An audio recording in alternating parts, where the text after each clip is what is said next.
नहमदुहु व नसल्ली अला रसूलिहिल करीम। अस्सलामु अलैकुम व रहमतुल्लाहि व बरकातुहू। Alhamdulillah, I'm again thankful to MessageTV.net for giving me the opportunity to say something about hijama. This time in English, inshallah, because I've had a few requests from Europe and America that if we discuss about hijama in English, it may benefit some more people, inshallah. So, inshallah, alhamdulillah, jazakallah khair for MessageTV again. I am Dr. Iftikhar Ahmed Shafi. I am American board certified naturopathic medicine doctor, and I also graduated from India in Unani Medicine and Surgery from Aligarh Muslim University. And alhamdulillah, hijama is a big ni'mah, big blessing from Allah Subhanahu wa Kareem given to humankind. What is hijama? Hijama is hajam in Arabic means suction, to create suction. And there are so many, if you just Google about hijama, you will see synonyms of hijama like cupping therapy, etc., etc. And many times we misunderstand that, because cupping therapy is the closest term that we can use in English to define what hijama is. However, in Chinese cupping therapy simply means you just put the cups, create negative pressure, and that's it. When we talk about hijama is basically you make little pricks, you make little incision, and then you extract little blood from that. Of course, you use the cups. That's why we can also call it cupping therapy, but rather better to call it wet cupping therapy, or call it hijama. So hijama is a sunnah treatment from Rasulullah sallallahu alaihi wasallam. However, it is not that Prophet Muhammad sallallahu alaihi wasallam he invented that or he talked the first time about hijama. Hijama has been there in the trends since ever. And if you go back to one of the oldest medical documents found from Egypt called Ebers Papyrus, written in 1550 BC, there's a good mention of hijama in there also. Also, the Hippocratic medicine, like Greek medicine, or so-called Unani system of medicine, now the modified version of that, there's a good mention of that. So Bokrat or Hippocrates talked too much about hijama, and Galen or Jalinus, he was a big fan of hijama. As a matter of fact, in some of the documents, we see that he criticized one of his contemporary physician for not doing hijama in his practice. So he was fond of hijama, he liked hijama, he saw the benefits of hijama. And then afterwards we see Ibn Nafis did hijama, and Ibn Sina was a big fan of hijama. In his book Qanun fi Tib, or Canon of Medicine, which was the textbook in medical schools in Europe close to just 150 years back, and he described in detail about hijama. And then Razi, Hakim Abu Bakr Zakaria Razi, he talked so much about the points of hijama and emphasized on the days of hijama as well. So there's a good book to read by Professor Ghazala Al-Mulla from India, Pune, and she has made a good mention of these, even the points from Razi's and Ibn Sina in her book. So now for Muslim, it becomes more important because Rasulullah sallallahu alaihi wasallam did that. We know that anything that Rasulullah sallallahu alaihi wasallam said or asked to do, it is important for us. And if he did something, hijama is so important because it is not that he asked us to do it, he got it hijama done for himself also. And he was told by angels to do it, and he was told by angels for him to do it. He was asked by angels that you ask the ummah to do it. So there are so many strong hadiths about that. So you can just Google, there are so many hadiths. I'm just giving little references of that, and inshallah just read yourself. That he said in one of the narrations close to the meaning that whatever treatment methods you adopt, hijama is best of that. And then he said there is shifa in three things. There's shifa in the cuts of hijama, there's shifa in the gulp of honey, and there's a shifa in the cauterization, but I discourage cauterization. So, and even the days of hijama, the best days, he mentioned about that. He did himself on hijama a number of times. He had headache and he did on the top of the head, and he got injured, he did on his foot, and he did otherwise also. He was poisoned, he did hijama on the al-kahil area on the back, the upper back. So for different purposes, different times he did hijama. He did hijama when he was fasting. He did hijama when he was in ihram. So it was something that he did to treat himself. So really, now for us, sometimes we may think that is it like farz for Muslim to do it? So many times, I don't want to answer that because this is not my domain. Ulama will answer that question rather. But I asked ulama, they said why not to do it? Because do it for health. Do it for health because Rasulullah Sallallahu Alaihi Wasallam said there is shifa in it. Indeed, there is a cure in hijama. One of the sayings of Rasulullah Sallallahu Alaihi Wasallam. All are sahih hadiths. There are so many hadiths about it. So I think this is one of the strongest things that we can do when it comes to healing and health and wellness. Why not to take advantage of hijama? It's one of the best things. I feel that hijama is one of the best gifts you can give your body. And alhamdulillah, I have done a few thousand hijama. I don't know exactly how much, more than 5,000, maybe 6,000. I have no idea. But alhamdulillah, I see every time people are smiling. It helps them a lot. In many chronic conditions, I don't have time because I just want to make it as brief as possible. People really get help with hijama. Of course, you just do a little bit of changes in lifestyle and few things, and it's like a complete set. And even if we see the life of Rasulullah Sallallahu Alaihi Wasallam, many times, this is one of the questions people say, or may have this question in mind that, okay, I'm doing hijama and still I'm having this issue. See, hijama helps. It helps. However, it doesn't set a guarantee for what you do in your life. You have to take care of the causes. You have to improve the lifestyle. If there's some damage on the sofa or furniture and you call the upholstery guy, he gives you guarantee to fix that.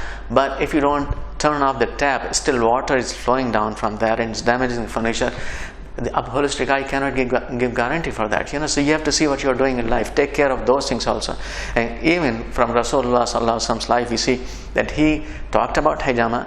He got hijama done, but he talked about many other things also. He was a person who would fast a lot. So fasting is good for your health.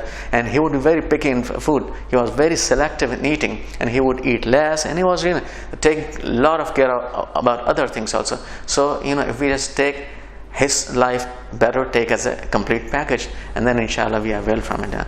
But again, hijama is one of the best things you can do. Now from medical point of view, little we know about that. Still it is like the researches on hijama is in infancy state. But what we know is already quite strong enough that will make us to do hijama. So, and I again all the time I believe that there's so much hidden in hijama. It is beyond the pathophysiological pathways that we can understand about hijama. So inshallah, many things we understand, many things we don't understand just because it is the saying of Rasulullah Sallallahu Alaihi Wasallam. Inshallah we do that, inshallah we benefit from it, and also we benefit from health, and also we please Allah and we revive one of the sunnah of Rasulullah Sallallahu Alaihi Wasallam. So from medical point of view, we understand. So everyone these days talks about donation of blood. All the doctors, they say, okay, donate blood. Particularly cardiologists, they say donate blood because it is good for coronary artery condition or heart diseases. Why? Because one of the risk factors for heart disease is iron overloading, for example, because iron oxidizes, and when it oxidizes, it oxidizes the cholesterol also. It makes more LDL, the bad cholesterol. So it is one of the things. There's a Dr. Philip D. Christopher. He's the director of the Loyola University's blood bank system. He says, people have too much viscosity in the blood, and he gives an example. He says that it's like blood is like molasses. It like flows like molasses, like it's very sticky, and this stickiness or high viscosity of the blood causes a lot of damage in the arteries and causes a lot of plaques also in the arteries. So he said it's really a good idea to go and donate, and he encourages us that we should be a regular donor actually. And there are so many studies about that, and there's one American Journal of Epidemiology.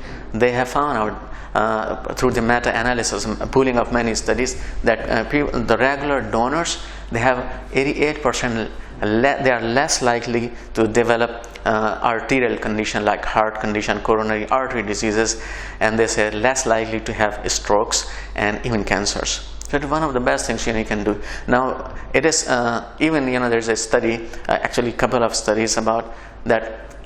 Premenstrual, the menstruating ladies, they have lesser chances of having heart conditions than their postmenopausal ladies. So once they go into the menopause, they stop the menstruation cycle, they have higher risk of coronary artery condition in comparison to men actually.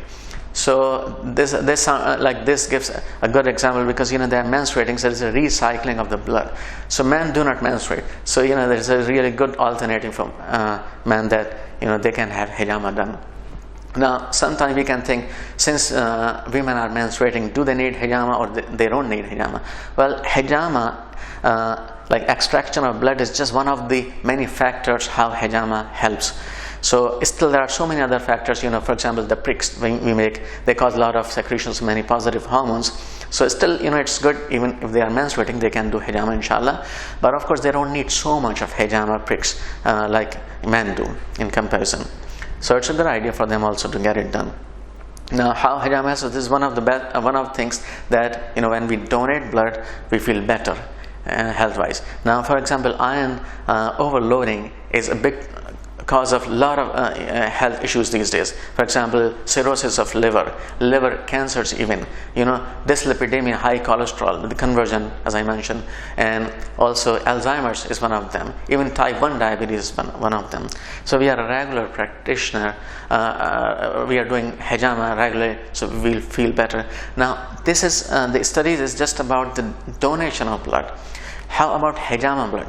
Hijama blood is a little different from simple donation, because hijama, when we make pricks, we extract the blood out from the interstitial tissue spaces. So this blood is not just the fresh blood, because when we donate, this blood is from systemic circulation, and it's a comparatively fresher blood. But hijama blood has a lot of debris and unwanted things with that. So it's toxicity and lactic acid and lymphatic fluid, so many things. So it is really, so if you do hijama, it is even much better than simple donation. The other is just the pricks. So when we make pricks, it causes a little injury in the local area. So this injury, there are so many studies done on that when it's like hijama is a planned, sterile and controlled injury made to the skin. So as a response, it's like it causes physical disruption of keratinocytes in the epidermis, and this as a result causes activation of innate immune system. We have two kind of immune system, innate and acquired. So innate immune system gets activated, and as a response, it causes secretion of a lot of AMPs or antimicrobial polypeptides, and then they take care of the local issues, if it is debris, if it is the worn out cells, or whatever the toxic waste, etc., etc. So it's good. And then other is, it has some inflammatory responses. When we make pricks, it's like an inflammation on subclinical level.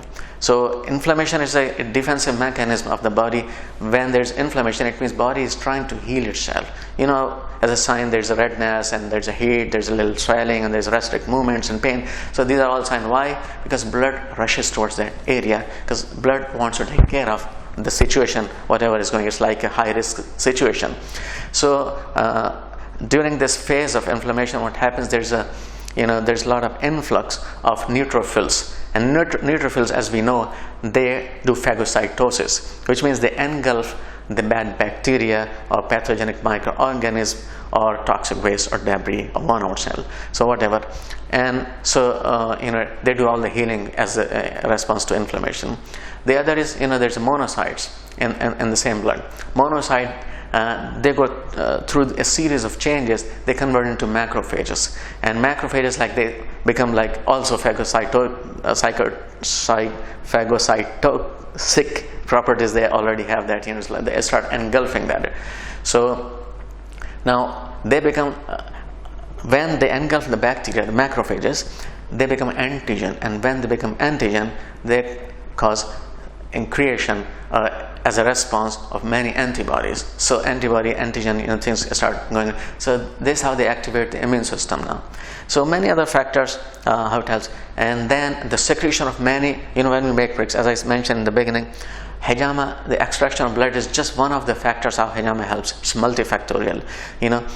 When we make bricks, as a response to this bricks, a lot of positive secretion take place. For example, endorphin and caffeine. These are so beautiful hormones that they secrete in the body, which causes relaxation of body. They are mood lifters, and dopamine and serotonin hormone, they are secreted.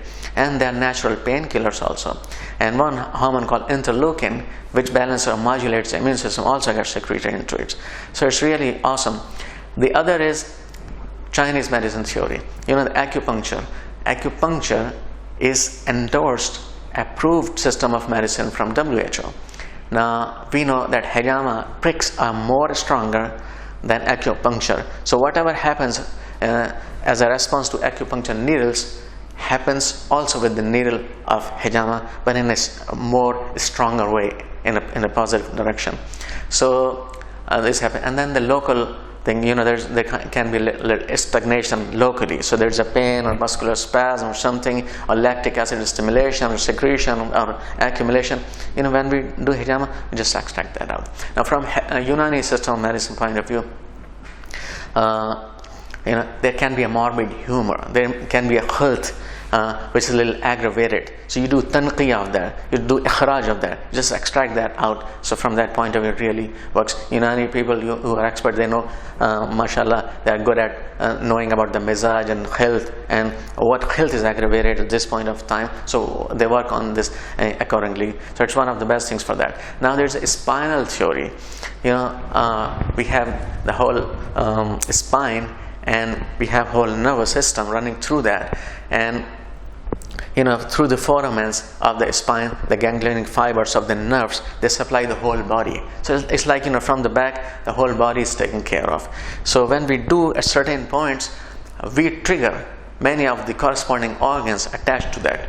So, it's like, for example, if we do it just at the base of the skull, this area is responsible to supply through the eyes, through the thyroid, through the brain, so many, so it's really one of the best parts. Now in the upper part, for example, if you do alcoholism, this is good for your thyroid, for your lungs, for your heart, and so many things. So so we sometimes do hijama based on a spinal theory only. And there's a lymphatics. We have a lymphatic channel, like we have a blood system, we have a lymphatic system also. The role of the blood is to collect nutrients, collect oxygen, collect glucose, and then supply all over the body. But the role of lymphatics is to collect the debris. They collect the unwanted thing from the body, the ammonia derivative, the waste products, worn out cells, even sometimes cancer cells, and then just extract that out. Generally how it does, it collects it from the blood, collects it different interstitial tissue spaces, and then just pours in the intestine, and then we excrete that out.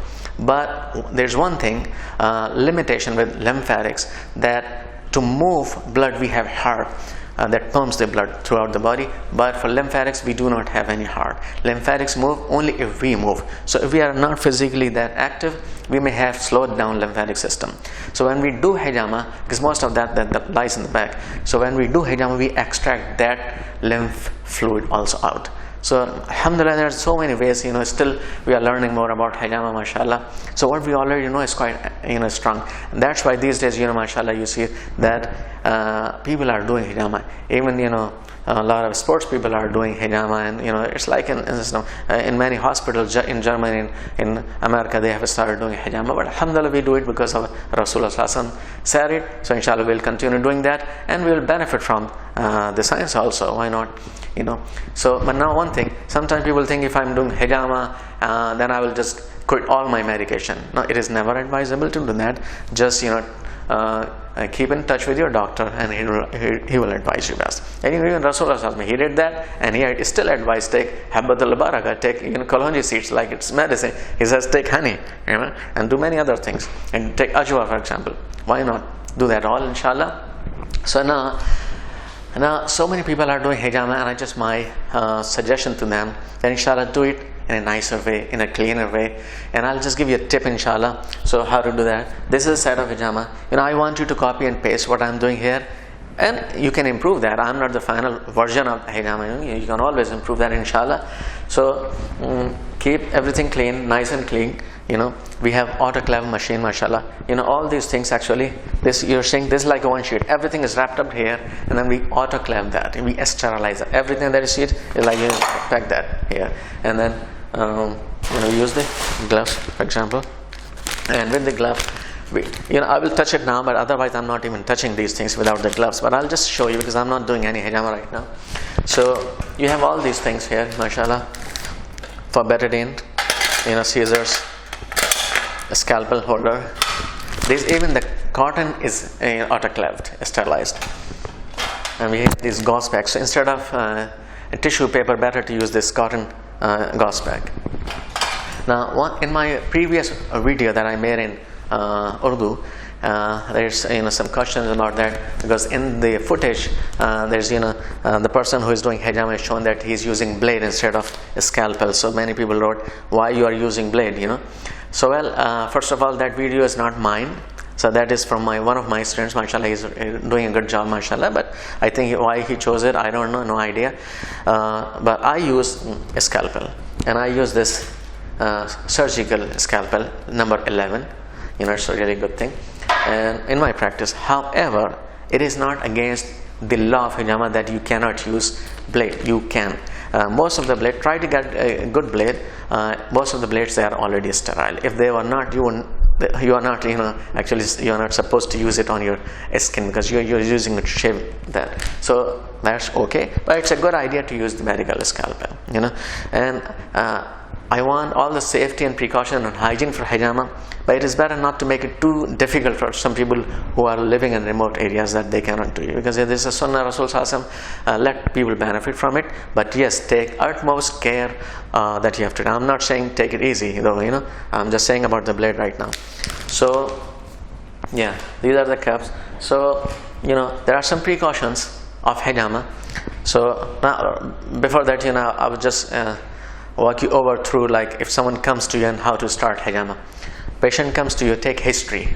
Better to know more about hijama. And by the way, it is a responsibility for the people who are already in the medical field, who are already doctors. Take this system. Do this, because you would do it in a better way. So if you would do it, people don't have to go to the people who are not doing it properly. So my focus and attention and request is to those people who are mashallah doctors, do it. So you can understand more about patient, ask them, take them the full history. History tells a lot of things, not about the precautions of hijama, contraindications of hijama, and then you will see even that what you need to do, for him. So sometimes people are on some medication. For example, I'll just tell you something now here, because many times it is about, for example, if a person is taking some medication, for example, aspirin, Coumadin, Plavix, blood thinners, etc., then in the book it is written that you have to ask the person to stop that like few days before, and then you can do hijama, simply because it's hard for the person to stop bleeding when you make hijama pricks. Well, that's fine, but honestly speaking, in my practice, what I have seen, that I have stopped asking these things, because I feel it is not a good idea to stop people's medication if the doctors they have suggested. because if they are taking blood thinners, there's a reason behind that why they are taking it. So it is better not to interfere in that system. And also, but you take precaution when you are doing hijama. Make the smallest possible pricks. So everything in control. And generally, I suggest and recommend, and I do make smaller pricks. I tried this, unless in some cases that I don't see any blood coming out, then I go a little overboard. But generally, I try to limit my cuts to a very small version. I may make little more, because some people make lesser cuts, but they make bigger cuts. In this case, things are out of control sometimes, but smaller pricks, and then you just put the cup, and then comes, you can have 2 sections if you want, 3, but things are in control. So in this case, it's better idea not to ask them. And even then, if you ask, for example, if a person is taking some blood thinners or aspirin, then its effect actually lasts from 3 to 7 days. How many days would you stop this medication? So it's not really a good idea. Now, third thing I would tell you, in my experience, what I've seen, most of the people who are taking these medications, already their blood is viscous and thick. So in most of my cases, I've seen that there's no problem actually. But from the beginning, you make smaller cuts. And I'll give you a tip, practical tip how to start. Sometimes, for example, you find that you have to do hijama on certain areas, and you just figure that out beforehand, that these are the 3 or 5 cups which are more important for this person.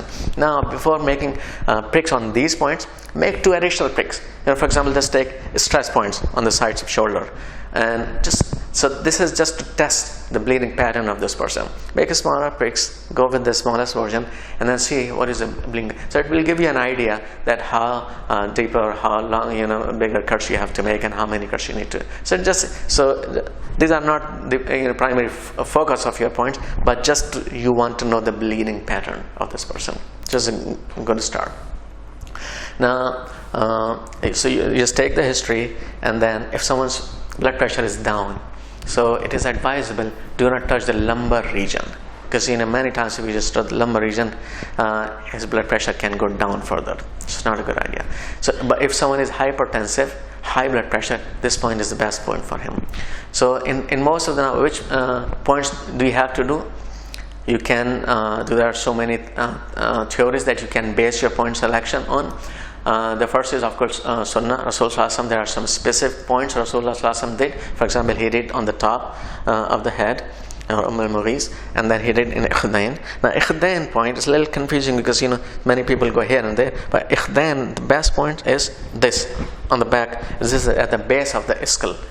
So inshallah, we'll just give you a little photograph, inshallah, and then you will be able to see that, inshallah. So base of the skull. Now, some people are hesitant to remove their hair. So just, the second best option is just a little lower, but in the same meridian line. And then the Al-Kahil points you can do. Al-Kahil is an area. It's not just 51, 55 and 1. This is area, but best points is 55 and number 1 for that. And then you can choose other places. Rasulullah also did on feet, and he did on the groins also. So, but again, many times for example, if I have some issues, I'm having a pain here. So it's not necessarily that I do here. Many times people get confused and they say, no, Rasulullah did here and I have to do it. Well, respectfully, he did it. If you can afford to do it here also, please go ahead and do it. But if you feel that too many, you need like few cups and you need the extraction of good amount of blood, then you cannot do multiple points at that time. And this I'm telling you from Sunnah point of view. If you see in Rasulullah where he selected point based upon the need. So he was having headache and he did here. So it was like a indication based selection. So, and then he did, for example, here, hijama, this Al-Kahil point, he did a number of times. It's always a good idea to repeat there, and I try to just cover this point in almost all my cases. Okay, but again, you can do this point, why not? But what I'm trying to say here is that if, for example, you have problem here, doing hijama at this place is also like you're reviving Sunnah, because he did it according to what he needed at the time also. So now you can select your points based on the spinal theory, as I mentioned, and inshallah you will see some charts, inshallah will throw. And then also from Unani medicine point of view, as I mentioned, this book, inshallah, you can see based upon many humors and mizaj and temperament of people, so you can do that. And also from Chinese acupuncture point of view, you can just refer to some book, and inshallah you can do that accordingly. And the other is, when you move your hand on a person's back, then it really guides you where you need to do. You'll see a lot of stiffness, a lot of lactic acid, and things. And in most cases, if you do hijama on few points on the upper part here, and the lower part, basically you're covering everything. You are just making the blood to loose. You're just breaking the most important areas. Hijama is going to inshallah help you. But inshallah, slowly you will learn. Time teaches many things. There's no shortcut through the experience. So inshallah you will learn. Inshallah, post hijama precautions. After hijama, tell a few things to this person. In most cases, it is a good idea that there shouldn't be any blood coming. I'm not saying that keep on sucking the blood if it doesn't stop. Do this is a healing package, gauze package, and everything. Inshallah, it will stop blood. But in most cases, blood stops. Just clean it nicely. Give him a good feeling, because many times if it's all dirty and then he goes, he thinks hijama is a big project. Next time he thinks twice do it. Now if you just keep everything clean and nicely, spend 2 minutes extra, clean the back, now he can go like it's his normal regular day. He can go to work, he can do hair, it's not just okay now you have to go and just no choice but to sleep, and then you didn't clean it properly, there's blood stains coming out. It doesn't give good impression. So clean nicely, and then he can have a little burning going on the back. Just tell him this is normal, that few hours to 1 day even you can have a little burning going on these spots. This is very much normal. Actually, it's a good sign, because like your body is going through the stimulation and activation.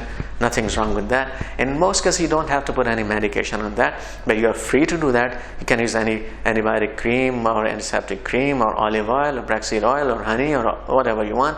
Nothing's wrong with that. You can do that, but it's not a must. It's not. Now, when it comes to food, you can eat almost anything. Still, I'm trying to find the answer for, some people say don't drink milk and or milk products. I understand that fish is not the best thing to take it, simply because it has omega-3, and omega-3 is a blood thinner, so you don't want to ooze the wounds. But otherwise, I don't know. But still, I like, because you are a hijama therapist, so I'm just talking to you right now. But to common people, I say, okay, why not? Don't use anything from milk today. Nothing's wrong if you just keep it for 1 day. But so this is one thing.